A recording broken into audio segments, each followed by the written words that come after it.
Assalamualaikum warahmatullahi wabarakatuh. Waalaikumsalam warahmatullahi wabarakatuh. Selamat siang Ibu. Siang. Kabarnya sehat? Alhamdulillah sehat. Perkenalkan ya Bu, nama saya Zainah Tamami, mahasiswi Universitas Nasional. Ibu dengan siapa namanya? Saya Nadia. Dengan Ibu Nadia ya. Ya Ibu, di sini saya bertujuannya untuk menyampaikan atau mengedukasi dengan tema gizi seimbang pada ibu hamil nih Bu Nadia. Iya. Nanti sekiranya saya minta waktu kurang lebih 20 menit untuk menyampaikan materi ini kepada Ibu gitu. Apakah Ibu bersedia? Ya boleh, nggak apa-apa. Ayo Bu ya.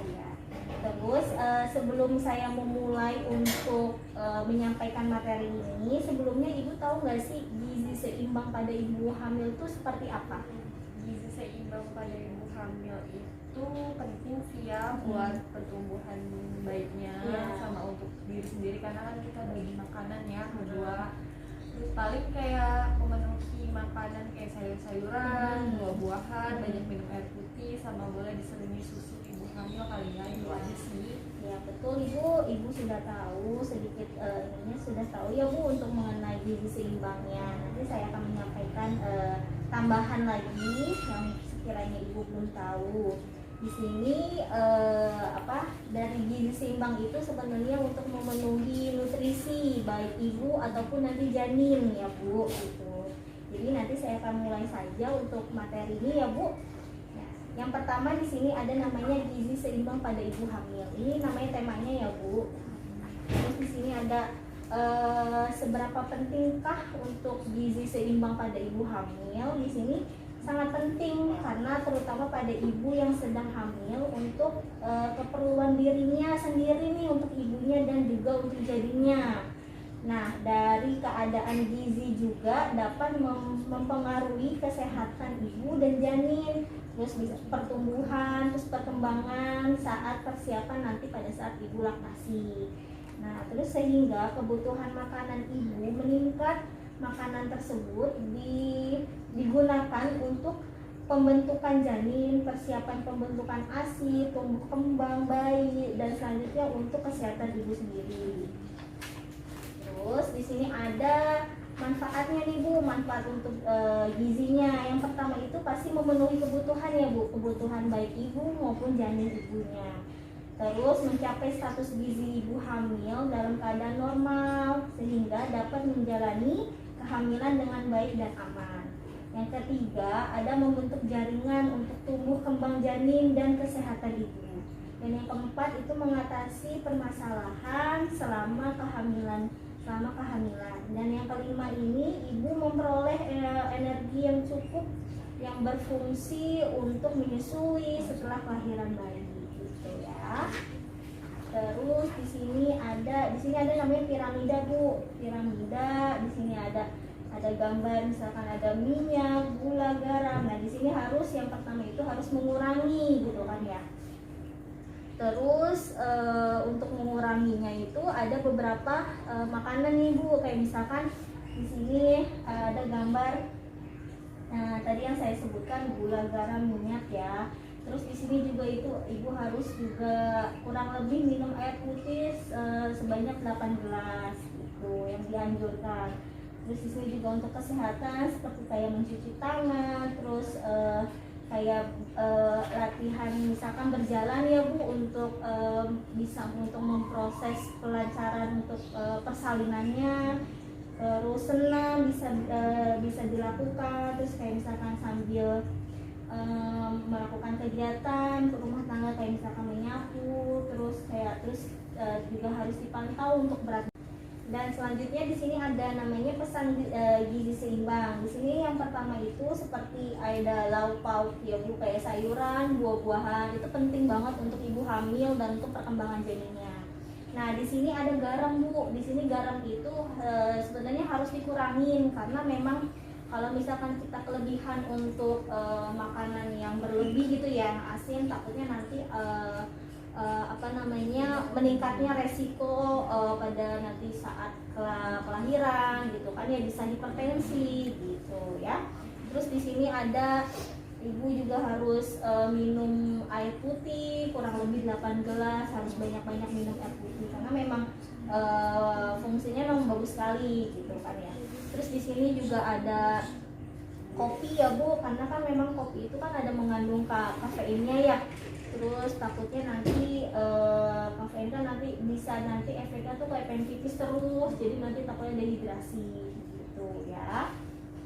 Terus nah di sini ada kebutuhan zat gizi ibu hamil. Nah di sini kan ibu kan trimester pertama nih ya. Di sini tuh ada kayak misalkan ini ada hitungannya Bu, energi, protein, lemak sama KH gitu ya. Yang pertama energi ini kurang lebih 180 kilokalori, terus protein 20 gram, lemaknya itu 6 gram, sama KH-nya itu 25 gram. Ini tuh kayak setara misalkan ibu makan biskuit, telur ayam rebus 1 butir itu kurang lebih 55 miligram, terus susu sapi segar gitu ya. Ibu bisa kan tadi kan katanya konsumsi minum susu ya, itu bisa dibantu gitu ya. Kalau ini nanti semester 2, trimester 2 dan trimester ketiga. Nanti ibu jadi fokus ke sini dulu karena memang ibu pada saat ini pada di trimester yang pertama gitu ya. Terus di sini ada porsi makan ibu hamil. Nah ini saya memberi contoh ya Bu. Misalkan di sini ada nasi ya atau pengganti itu beratnya 200 gram. Ini setara dengan 1 piring. Jadi ibu bisa makan nasi gitu ya. Terus lauk pauknya seperti kayak ayam, daging, ikan itu bisa 40 gram. Itu sama aja kayak ikan tuh sepertiga ekor sedang. Jadi dipotong gitu ya. Terus ayam 1 potong gitu kan, kayak misalkan ibu bagian pahanya gitu, daging 2 potong 2 potong kecil gitu. Itu setara dengan 40 gram. Kalau untuk lauknya kayak misalkan tempe, tahu, kacang-kacangan gitu ya, ini 50 gram, tempenya, tahunya 100 gram gitu. Terus nanti tempenya itu kayak seperti 2 potong sedang gitu ya, dipotong. Terus tahunya juga 2 potong, terus kacang-kacangan sesendok makan gitu. Kalau untuk sayurannya nanti ibu bisa makan sayuran biasa semangkok gitu ya Bu ya, kurang lebih 100 gram itu setelah sayurannya boleh kayak tumis-tumisan gitu, direbus itu boleh. Terus buah-buahan ya 2,5 potong gitu kan, itu kurang lebih 100 gram ya. Nah di sini ada frekuensi banyaknya makanan dalam sehari di sini ya. Untuk makannya bisa 4-6 piring dalam per hari itu nasi. Kalau lauk pauknya bisa 4-5 porsi. Terus lauk nabatinya 2-4 potong. Terus sayurannya ibu makan sayuran 2-3 mangkok. Dan buah-buahannya itu bisa 3 porsi atau 3 buah dalam sehari. Dan selanjutnya di sini ada namanya pesan gizi seimbang. Di sini yang pertama itu seperti ada lauk pauk ya Bu, kayak sayuran, buah-buahan itu penting banget untuk ibu hamil dan untuk perkembangan janinnya. Nah di sini ada garam Bu. Di sini garam itu sebenarnya harus dikurangin karena memang kalau misalkan kita kelebihan untuk makanan yang berlebih gitu ya, asin, takutnya nanti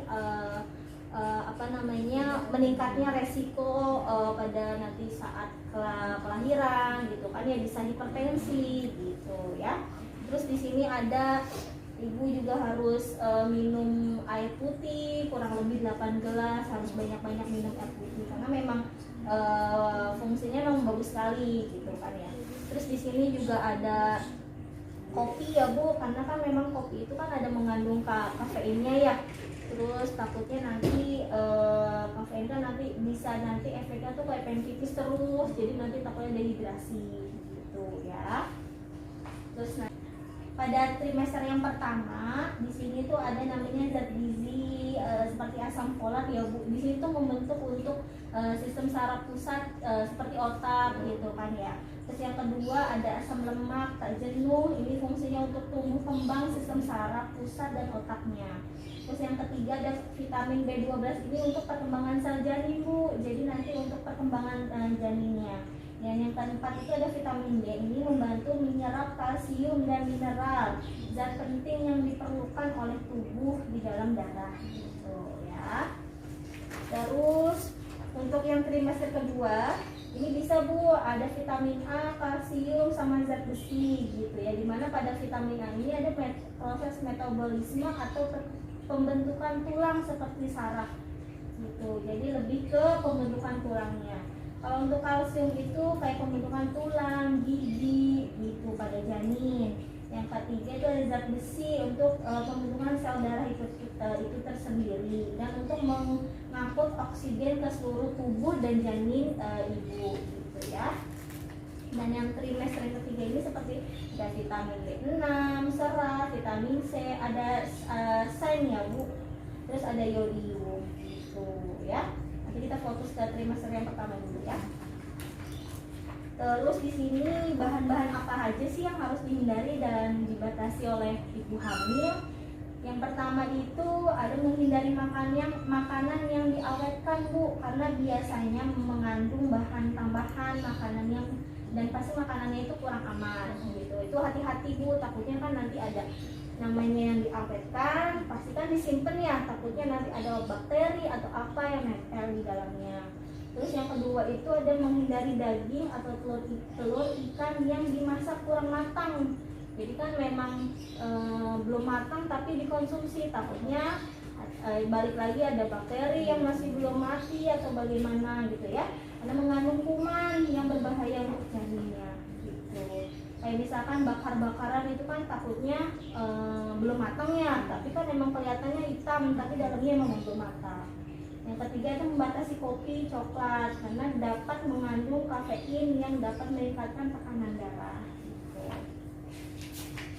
Terus dan yang terakhir ini ada membatasi makanan yang mengandung energi tinggi seperti yang banyak mengandung gula, lemak, misalkan kayak keripik, cake gitu kan ya. Kalau cake itu kan banyak banget lemaknya ya Bu ya, itu tolong nanti dikurangin.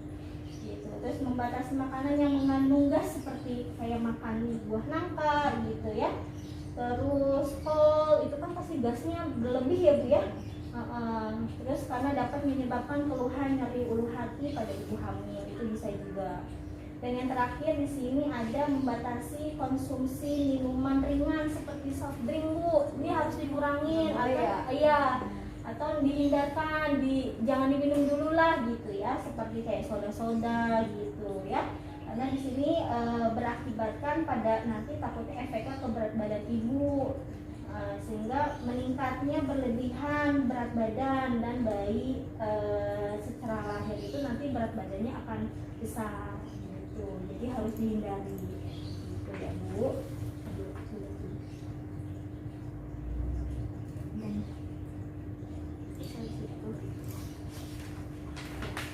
Itu yang saya sampaikan untuk edukasi tentang gizi seimbang pada ibu hamil.